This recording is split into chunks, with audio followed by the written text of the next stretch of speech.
morning, everybody. I hope everyone is having a wonderful day. It is your friendly executive cat herder, Marissa Friedman, and I am super excited to be streaming today, mainly because there's a big topic that's been going around in the different rooms on Clubhouse and all over the internet.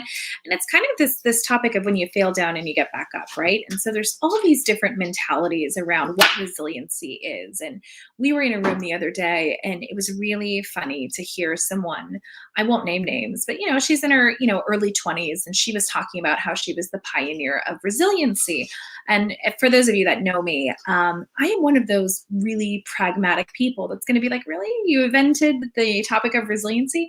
So I happen to know someone that has a business practice around resiliency who's been in the learning and development industry for years and is a amazing facilitator. And, I told her, I said, we have to have this conversation. And I think part of that is, hey, Ken, nice to see you. Part of that is this conversation around resiliency is not necessarily something new. And it bothers me a little bit when people think it's like Columbus discovering America, right? America was here already. He just stumbled upon it, right? So I think that's really important. So the first thing I want to talk about is most of you that are right now creating courses and different things online you're in a hurry to get things out, and you're actually leaving out tons of people that are in your sphere that could be making purchase decisions from you. So one of the things I want you to do, if you have never heard of Dr. Maureen Orey, is to check out the WLP Group. Now, why am I telling you to do this? She has been facilitating online learning, okay, for more than 15, 20 years. So this is not, the pandemic hit, there was no problem because this is something she was doing. And it's really important to understand what accessible learning strategies are. Good morning, James. Nice to see you. And so what I'm going to ask is, if you're tuning in and you're interested in what we're doing, share it, like it, comment. All of those options are $0. And one of the things that she's had is a resilience development program. So there's all different types of programming around understanding what resilience is and isn't. And so I thought, what a better way to kind of bring someone to the stage that has this background and experience. And I'm sorry, I'm going to call you out, 22-year-olds. I think it's great that you've discovered this topic of resilience, but I think it's really important that you have to acknowledge that other people have been pioneers in the industry. And so lucky for me, because I connect with all different types of people, I called her and I said, would you please consider doing a live stream? And she said, well, what's it about? And I said, I think it's resiliency and entrepreneurship. So with that, I'm going to bring in a colleague, partner, and mentor, Dr. Maureen Orey. So let's get her in here. Hi, Maureen. How are you? Hi, Dr. Mo. How are you? Good morning. How are you, Marissa? I'm doing really well. Thanks so much for coming in today. I think it's super, super exciting that you're coming in to speak. And I know you probably laughed when I was telling that story, but it's just, I really do love the enthusiasm between all generations. But it's kind of like when a new song comes out and they've sampled a beat from like the 60s and 70s, and people are like, oh my God, this is brand new. And you think I'm, joking, but it's, my daughter was showing me this video, and she said, look at Mom, this video happened in the 80s, and the girl's wearing a cat sweatshirt, and Cats didn't even come out until 2018. And I'm like, actually, it was a Broadway musical from the 80s. So, so I think it's really important that we meld all these conversations and that we don't make people feel bad, but we let them know that there is so much more going on. So with that, what I'm going to do while you introduce yourself is I'm going to go ahead and share the live feed out with some of our followers so that they can see it. Normally we would have a producer in-house doing that, but in the era of COVID, this is team everything. So I would love you to speak a little bit and let people know who you are. And, first of all, I had the pleasure to share an office with you for a couple of years, and we had so much fun in that office, and it was a really sad day, right? I think we had the office for almost a full year of the pandemic, right? And it was just so sad to see an environment where so many people were in there creating. I think the most we'd have maybe 20 people in the office, right? Like there was no one in the building. So I'd love for you to introduce yourself to everybody while I do all the busy work here, and that would be so great. Thanks. Take it away, Dr. Mo. Perfect. Absolutely. Thanks, Marissa. And actually, your comment about the 20-something person who is a pioneer in resilience and your story of cats reminds me of a time when I was driving the minivan down the street with my kids, and a song comes on from the 80s, and I start singing along, and they're like, how do you know the words to this song? It just came out. I'm like, no, it didn't.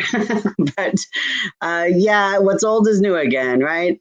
So I'm, as you know, Maureen Orey, Dr. Mo, some people call me. And I have been actually, in addition to doing online learning and live webinars for more than 2 decades, I've actually worked from home for more than 2 decades. I first got a job working from home back in 1997, back in the 1900s, I should say, right?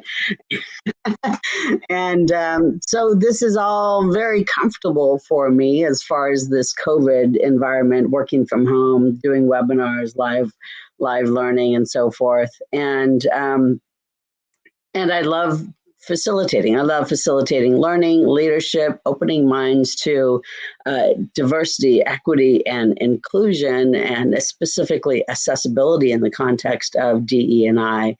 But I've been facilitating leadership development, helping train trainers to design learning that's more accessible. And the overall umbrella over all of that in my business is the concept of resilience. We need resilient leaders. We need leaders who can help their employees be resilient. And part of resilience includes being more inclusive and having better communication. And when you put it all together, that's what helps, as I like to say, that's what helps individuals and organizations stay afloat. That is incredible. Sorry, I was like trying to do too many things at one time. Oh, we've got some hellos. I'm not sure who's saying hello, but hello there.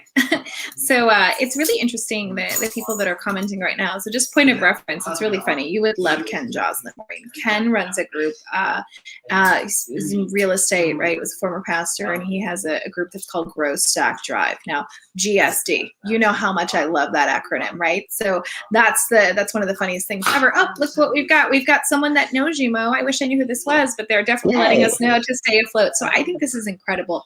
I was talking to a mentor the other day, and we were talking about kind of the era of, like, it's a weird mix of people's processes and mindsets kind of integrating. And I remember I was watching Mad Men. I don't know if you've seen Mad Men on, but the guy kind of said something similar to the fact of, Sacagawea carried a baby across the country on her back, and somewhere that baby thinks they discovered America.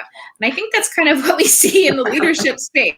Like, people saying, "Look, I've thought of it." And the funny thing is we can actually create these really great conversations, but we have to be careful in thinking that we kind of discovered America, right? Like, we have to be there. Oh, look, it's Jeff. Hi, Jeff. How are you? Nice to see you. So it looks like he's in here giving us some support. If you're watching and you like what you're hearing, please like, comment, share, start a watch party, share the love. And again, if you want to be featured in a live stream, shoot me a DM. If you've got some cool stuff, I want to be able to share that. So let's jump in a little bit, because I think what people don't know about you, Maureen, is kind of your background and some of the organizations you've worked with. And I think that's really important, because we have very similar paths, right? We've worked with really large companies, but our passion and our sweet spot is a lot of this mid-market to larger, smaller businesses that are getting bigger. And I think for so many people, they think investing in leadership and resilience is investing in a feeling, right? And it's not. And it leads so much to the bottom line of performance and productivity and retention. But like, when you hear resilience, for me, when I met you, I remember seeing the ducks, which if people are seeing the ducks in the background, you're going, what the heck is going on there? Why don't you explain a little bit about kind of the ducks and some of those feature points? Because I think for people that don't know you, they're going to go, she's a lot of ducks behind her, and there's a life ring behind her. So what's going on? And I'd love for you to speak to that just a little bit, if you would. Sure, thanks. And absolutely, it's funny. I learned about resilience in many ways because I've lived resilience, like many of you, right? Life is not always kind to us and can really be challenging. But the short story is, at one point, me and my children, I have 3 children. I was a single mother for, long before I was divorced. I was a single mother, if you know what I mean. But our top pet count at one point was 22. We had 22 pets. We live out in the East County of San Diego. So we had dogs, cats, chickens, and the neighbors, I needed to babysit their ducks, which became a lifetime for the ducks. Long story short, though, we adopted a duck later and it drowned in the pond.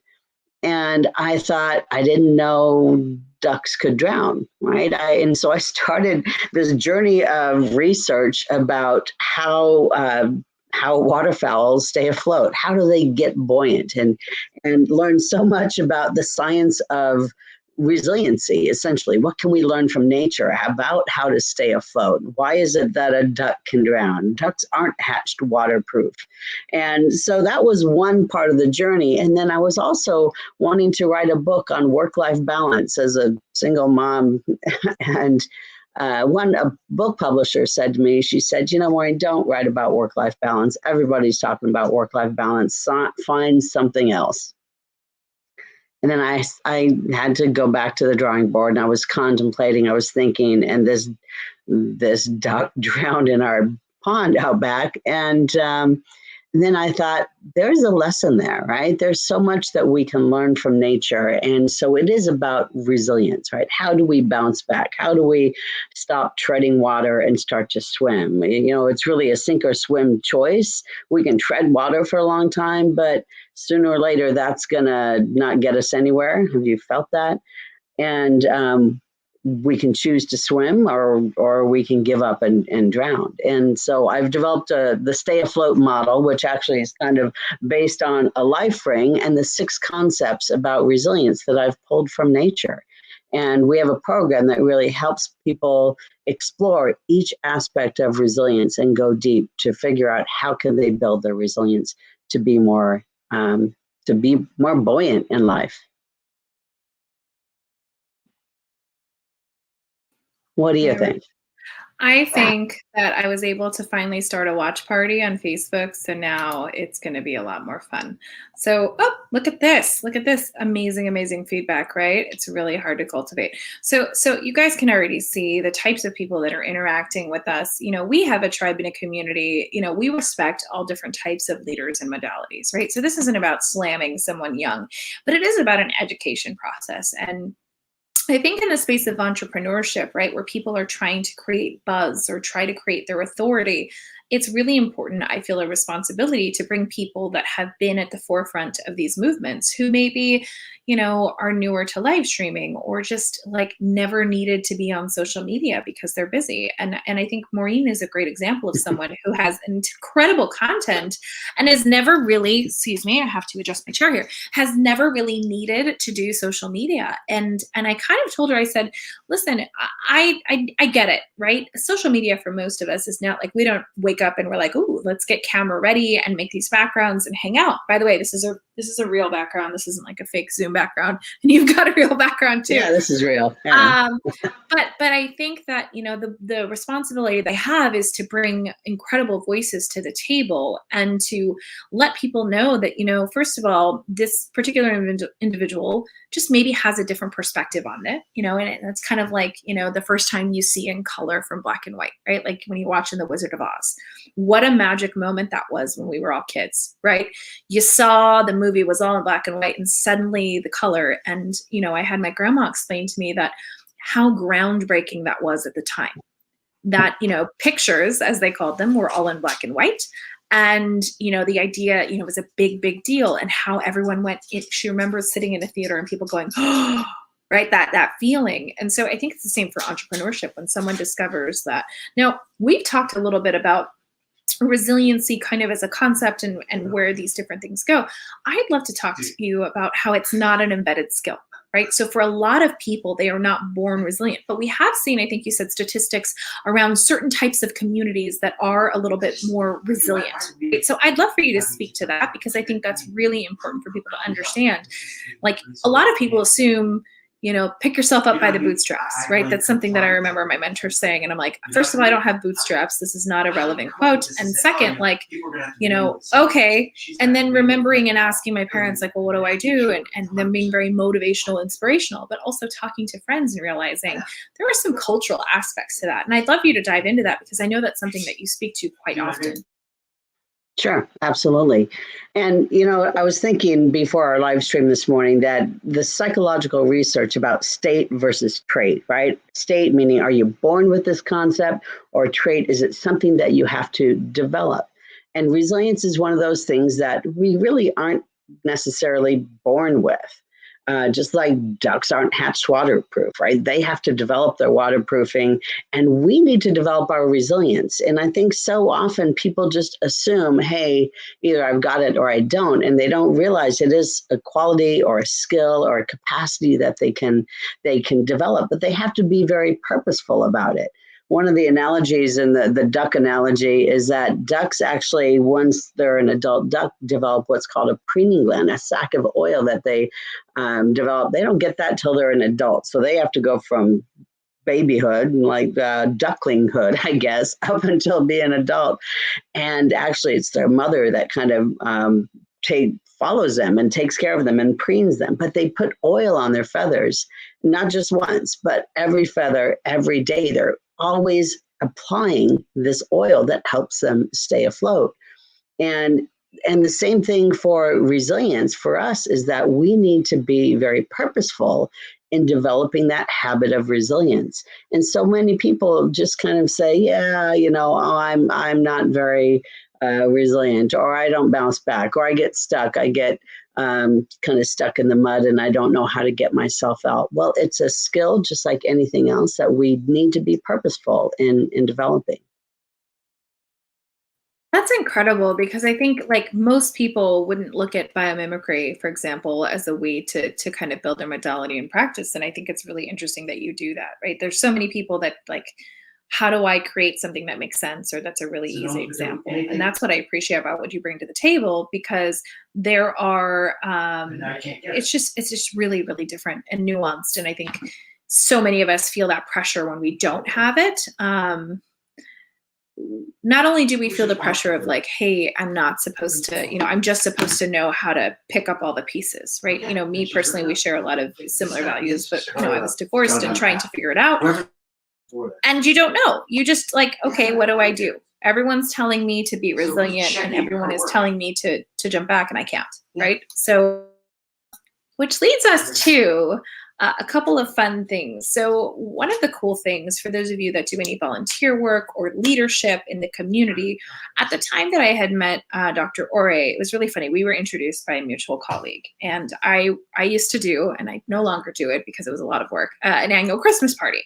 And so the deal at the Christmas party was that you had to come and hang out, but you were not allowed to exchange business cards with anybody, with the hope that you would have real conversations and remember people's names.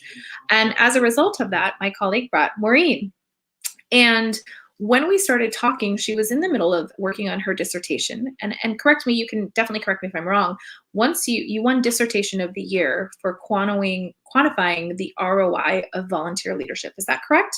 Exactly. Sure. Yeah. And for those of you that are like, that sounds really fancy, it's basically anytime we volunteered, right, for board seats or otherwise, how does that ROI come back to us? It's really, really interesting to me. And that's where I think, so many times we do things just because it's the right thing to do. It's the good thing to do. But we actually haven't, we don't even know that that's going to be back to us. Can you speak to that really quickly? Because I think it's really important for people to know. Sure, absolutely. And my research was inspired by my own experience, of course, as a volunteer leader. I absolutely believe in giving back to the community. I've always volunteered in one capacity or another, whether it be on a board or for an event or what have you. And I can see a direct line of result, if you would, from my volunteerism as a volunteer leader to the opportunities I still have today, 25 years later. There's definitely been, it's sometimes a little bit of a crooked path, but one connection leads to an opportunity, which leads to another opportunity, and so on.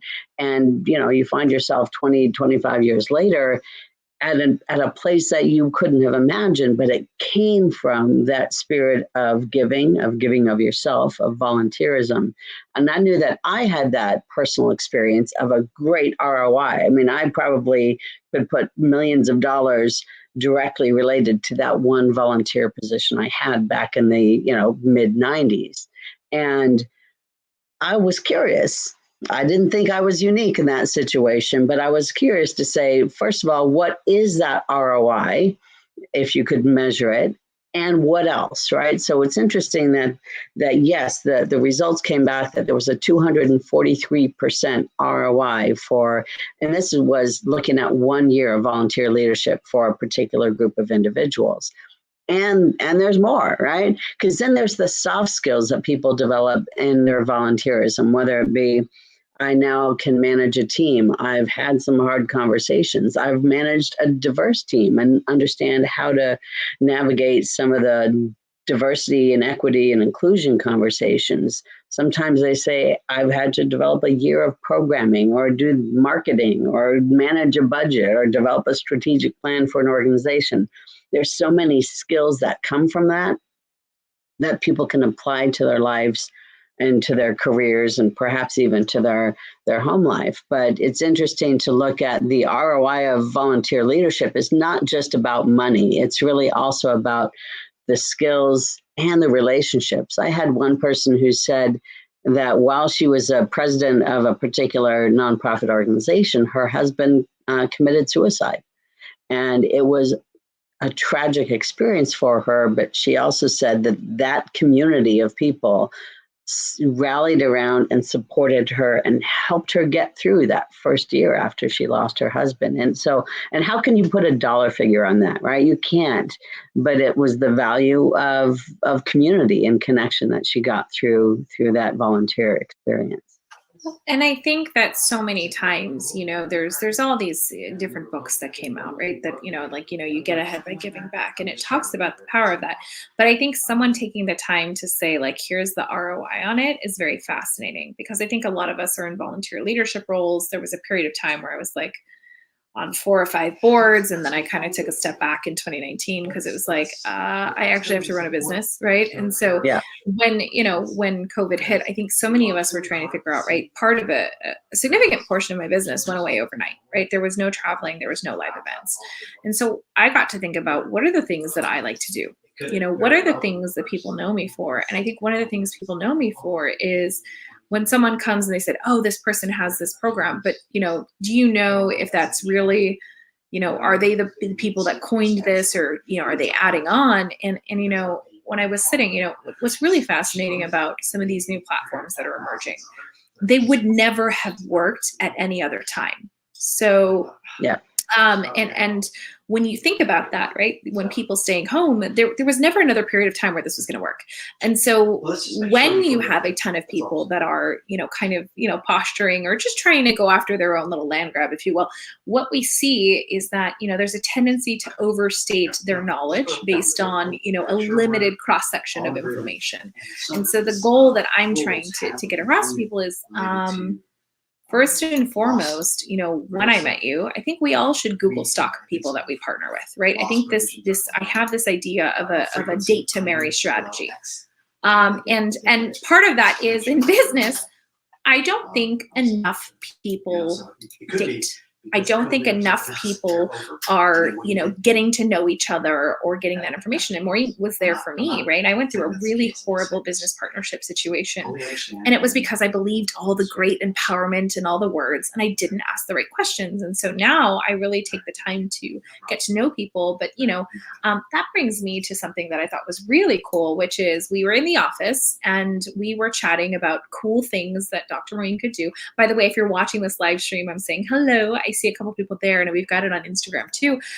We will be doing a special giveaway over the next 7 days. So if you're on the live stream and you're like really interested in what's happening, just comment yes, and we'll enter you for the giveaway. I won't tell you what it is yet, but we were in the office and we were talking about books. And we were talking about, she's got this wonderful, is it curriculum? I believe curriculum and training around communication skills training.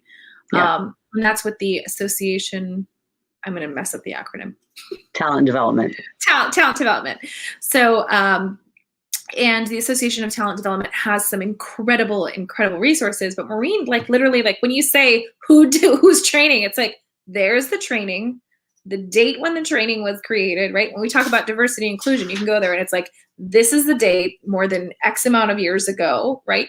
And so I think for me in a similar space, I did my first lecture on women in technology for the California Mathematics Council when I was 16 years old. And I was talking about women in math and tech. And so when people talk in these rooms about women and embracing empowerment, I'm like, I've been talking about this crap since I was 16 years old. Like, we're still talking about it, right? Yeah. So we're sitting in the room and I was telling Maureen that resilience could be something really cool that we talk about. And she said, well, I'm writing this book. And I said, when are you going to finish this book, right? And I'll let you kind of finish the story, because I think it's a really great, when you're in an entrepreneurship or you're meeting colleagues and friends, there's a little bit of accountability that you can create between people. You don't have to pay a coach $40,000 for accountability. You can, but if you're starting out and that budget is like, I don't have that today, you find a friend or a buddy, and you want to explain what the rest of what happened? Sure, absolutely. In fact, that book that I was mentioning still isn't done. That book is called Stay Afloat, and it's based on my Stay Afloat resilience model, but it's coming. In fact, we have a new program, the Resilience Development Program, which we're launching probably early March, and it's based on that model. That book is still coming, but Marissa says, well, give me 52 ideas about how, you can be more resilient. And I'm like, okay, 20 minutes later, you've got 52 bullet points. And then she says, okay, now give me a couple paragraphs about each of those. I'm like, yeah, I knew you were going to do that. So lo and behold, what came of it was this book called A Year of Resilience. And it's 52 ideas about how to be more resilient. Each page has, a picture and a quote and a couple of paragraphs. And it's just simple. It's clear. It's concise and gives you maybe one concept to focus on each week. Interestingly, yes, I call it A Year of Resilience. It was published February 2020. It was not published March or April after it all, the shit hit the fan, right? It was so, because I've been working on this concept of resilience for over a decade, putting the concepts together, developing the model, doing the research about the science of resilience and the psychology of resilience, and blending that together using, like you say, that concept of biomimicry. The book, The Year of Resilience, which thanks to Marissa kind of kicked me in the backside and said, get it going. Thank you. Because it's been great. I've actually been doing keynote presentations. I've had clients buy a copy for all of their employees. So I do have bulk pricing available. If you're interested, let me know. And because I think we need to have that conversation, build that habit of resilience. And the only way you're going to build that habit of resilience is if you get it out there, start talking about it, start talking about perhaps how hard it really is. And I think that's part of the journey in entrepreneurship, is that people really love to talk about the output of tons and tons of hard work. They don't actually talk about the input of the sleepless nights or all of the client meetings, right? So to get to the 4-hour work week, right? Certain people had to put in 20 hours for 10 years, right, to get to that output. And so what people are seeing is like the photoshopped, airbrushed end result of years of experience. And again, the reason that I brought Maureen in is when we did the cover and when we started talking about it, what I knew is that it could be a very overwhelming concept for people to kind of put into their brains. And so my mentor, actually one of my colleagues, once said, how do you eat an elephant? One bite at a time. So this particular model, right, she's got some really great pricing around the books. But what I think is it's a guide, and it's a great way to just kind of get some hands-on simple things you can do every week. Now, I'm going to also share with you some other resources that Dr. Mo has on her website, because she is a very resource-driven woman, and I just appreciate that. So there's the book. She's got some really great programs around pivoting. She's got a couple of great master classes. But when you start to really look at all of the things here, what we look at is there's tools and templates that she has in her programs. And so she's got a really great infographic on understanding, different components of resilience. The bingo, I think, is really important. So I think it's a really fun tool. You guys can grab this tool for free. Costs you $0. I like $0. So Maureen, can you speak to that a little bit? Because I think that would be great for people to get to know. Absolutely. I think a critical part of resilience is that mindfulness, right? The mindfulness of applying, doing something every single day. And so I thought the bingo board would be kind of a fun, interactive with yourself, fun accountability. It's kind of like the keyword bingo for conference calls or web calls now. How often does someone say pivot? But the concept of resilience bingo is that each day you should do something different, and it's aligned around my concepts of connecting, developing, applying yourself, and developing that habit of resilience. And so each concept in the box just gives you something to do that might help you build your resilience. In fact, I've been throughout COVID, once COVID hit, I started doing regular resilience reminders on Facebook Live for my Stay Afloat page on Facebook. And now we've developed that into a YouTube channel where I've put all of the different resilience reminder videos. They're like maybe a minute or two long. They're not long, but right now I think I'm up to 110 videos that I've recorded through Facebook Live. So it's just the daily applications or the regular applications of resilience that you can do. So the bingo board's a fun way to do that.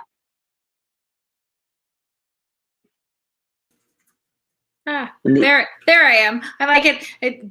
There was a little bit of gap, right? Everyone's on the internet at the same time. Good. So the other thing that I wanted to share with people, and this is part of the practice that we have right now in the company, when we meet people and we give them this date to marry strategy. You meet someone, they're really cool, Google them, look them up on the internet, figure out how much of what is out there is true, right? So, and what I mean by that is there's any number of people right now that have a photo of themselves on a Forbes cover. And I want to really qualify this stuff because this is really important for me for authenticity. Ask the question, were you on a Forbes cover? Did you submit an article to Forbes where they published it? Or were you part of a roundup article, right? Like, I understand that some people really, they're trying to establish their authority. But I think establishing authority with integrity is incredibly important. We never want to mislead people. You can go onto my LinkedIn. I was not always an entrepreneur. I worked in companies, and I have recommendations spanning back years and years. So if you look at these recommendations from my bosses, my leaders, and my colleagues, they're consistent. They're like, Marissa's efficient, she's sharp, she's dynamic. Like, nothing changed from the time that I was an employee to an entrepreneur in terms of character. And I think that's really important. And I actually wanted to share something that I was teaching the other day, Maureen, just to re-solidify this point for those of you that have been pinging me about like how you can get in touch with Dr. Mo. Like, listen, yes, call Maureen, email Maureen, go to her website. Absolutely. I guess the LinkedIn feed dropped and we brought it back up. So that was something that we had. But we teach, how to vet. And so one of the biggest things is when someone's coming up on Google is everything that they're saying consistent. Now I want to show you guys something because I think it's really, really neat, specific to Dr. Orey. And this is something that she didn't know that I was going to show. So I think she would have smacked me if, virtually. But this is why. Okay, guys. So when we go to look up Dr. Orey, there is this really great thing called the knowledge panel here on Google. And what knowledge panels do is they kind of weed out certain types of people. Now, I am not a resiliency expert. I'm not going to show up in this way, right? I might get a featured snippet from Google, but this is something. So when you start to see these books, right, she didn't write just in 2020 A Year of Resilience, communication skills training, what we talked about, right? Managing and supervising teams, successful staffing in a diverse workplace, designing Section 508 compliant learning. We get to see a lot about Maureen and the types of work that she's been doing. And this kind of lets you know, okay, she's legit. She really knows her stuff. So I would encourage anybody that's out there in the process of getting to learn someone, if you hear this amazing thing that they're talking about, go over to Google and try to see, is this something that this person has discovered? Is it something that they're adding value to? Is it, something that they figured out and they're going to put their own spin on it? And then ask yourself, like, if you're going to make an investment into time with that person, if they're pitching you today, is it going to be a great idea tomorrow? And sit on that. And I think, Maureen, you and I have seen so many people, specifically in the past, 2 years. I feel like everybody's an expert, right? And I kind of say there are experts. And so when people call me an expert, I kind of pull back, right? Because in the world that I'm in marketing, all I recommend to people is to have great strategies that they can replicate on any platform. Because I know an algorithm changes. It might work today, it might work tomorrow, right? What would you say to that, Dr. Mo?